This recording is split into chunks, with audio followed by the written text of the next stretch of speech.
नमस्कार। हे कृष्ण करुणा सिंधु दीनबंधु जगत्पते गोपेश गोपिकाकान्त राधाकान्त नमस्तुते।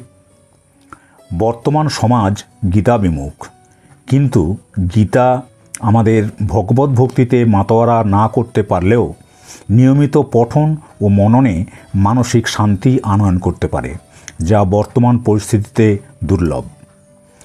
एखनकार यूट्यूब प्रेमी समाज के यूट्यूबेर माध्यमेई गीतार आलोचना करे सामान्यतम हलेও गीता रसास्वादनेर मानसे आमार এই क्षुद्र प्रयास। इतिपूर्वेई अनेक ज्ञानी गुणी पंडित आचार्यगण गीता विषये अनेक पुस्तक टीका और समालोचना करेছেন। आमी से तुलनाय अति नगण्य। तबु आमार এই क्षुद्र प्रयास आपनादेर यदि भालो लागे तबे सबस्क्राइब करे आमाके उत्साहित करबेन। दशम श्लोक। अपर्याप्तं तदस्माकं बलं भीष्माभिरक्षितं पर्याप्तं त्विदमेतेषां बलं भीमाभिरक्षितम्। अर्थात पितामह भीष्मेर द्वारा पूर्णरूपे रक्षित आमादेर सैन्यरा अपरिमित, असंख्य सैन्येर द्वारा सुसज्जित दुर्योधनेर सैन्यरा, अपरपक्षे भीमेर द्वारा सतर्कभावे सुरक्षित पांडव सैन्यरा परिमित बा संख्याय कम। एखाने दुर्योधन शुधुमात्र निज पक्ष और अपर पक्षेर सेनानायकदेर परिचय दान करेई निरस्त हलेन ना, सैन्यदेर परिमाण एवं कारा कार द्वारा संरक्षित ताओ जानालेन। तिनि जानालेन जे आमादेर सैन्यरा संख्याते अपरिमित एवं महाधनुर्धारी जितेंद्रिय और अभिज्ञ प्रधान सेनापति पितामह भीष्म द्वारा सुरक्षित आछे। एखाने मने रखा प्रयोजन जे कुरुक्षेत्र युद्धे कौरव पक्षे छिलो 11 अक्षौहिणी सेना। बर्तमान एकक अनुयायी एक अक्षौहिणी समान 2,18,700 जन सेना। अतएव कौरव पक्षे मोट सैन्य छिलो 24,05,700 जन।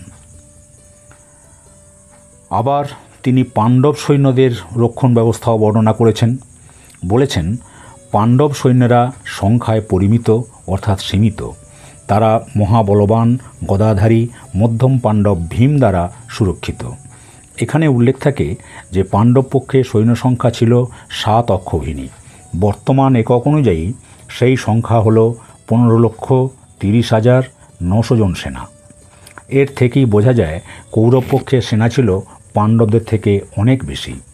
ताई दुर्योधन निजेर सैन्य अपर्याप्त और पांडवदेर सैन्य पर्याप्त बोलेছেন। एकादश श्लोक। अयनेषु च सद्वेषु यथाभागमवस्थिता भीष्ममेवाभिरक्षन्तु भवन्तः सद्व एव हि। अर्थात एखन आपनारा सकले सेनाव्यूहेर प्रवेशद्वारे निज निज विभागमत स्थाने स्थित हुए सर्वाधिनायक पितामह भीष्मके सकल प्रकार साहाय्य करते सचेष्ट हन। एखाने राजार मतोई तिनि तार सेनानायक द्रोणाचार्यके समस्त बुझिए बलार पर ताके निज स्थाने गमनपूर्वक वीरश्रेष्ठ पितामह भीष्मदेवके सहायता करते बोलेन। राजा हिसेबे तार राजनैतिक और कूटनैतिक प्रज्ञार प्रमाण आमरा आगेई पेয়েছি। एबार तार समरकुशलतार प्रमाणও पेलाम।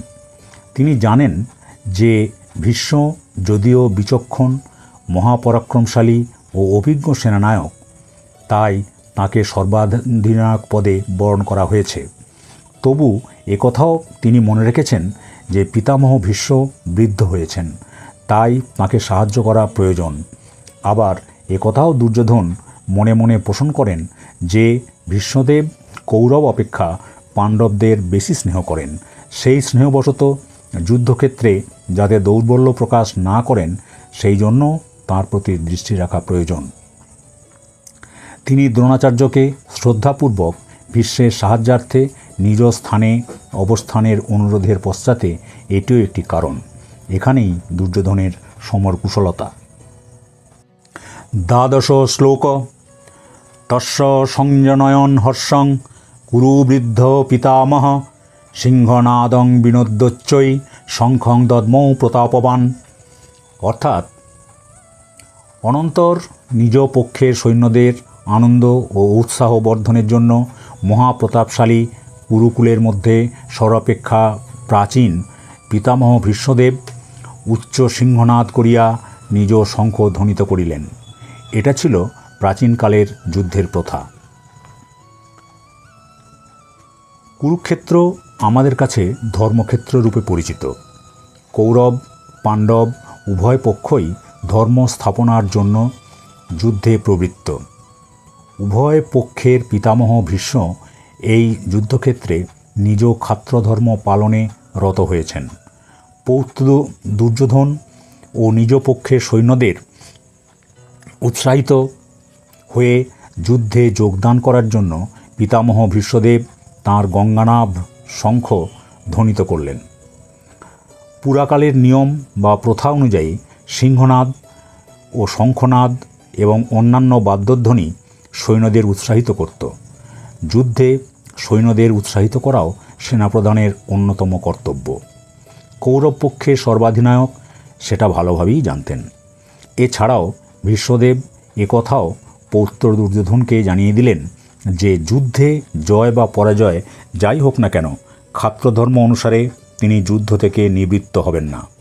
পৌত্রাদিক্রমে যারাই বিপরীত পক্ষে থাকুক না কেন যুদ্ধ তাঁর কাছে যুদ্ধই, ক্ষত্রিয়ের পরম ধামে যাওয়ার যাত্রাপথ। ওং তৎসৎ।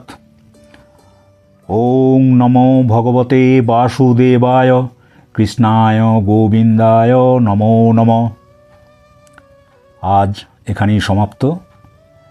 এর পরের দিন আমরা পরবর্তী অংশ আলোচনা করব।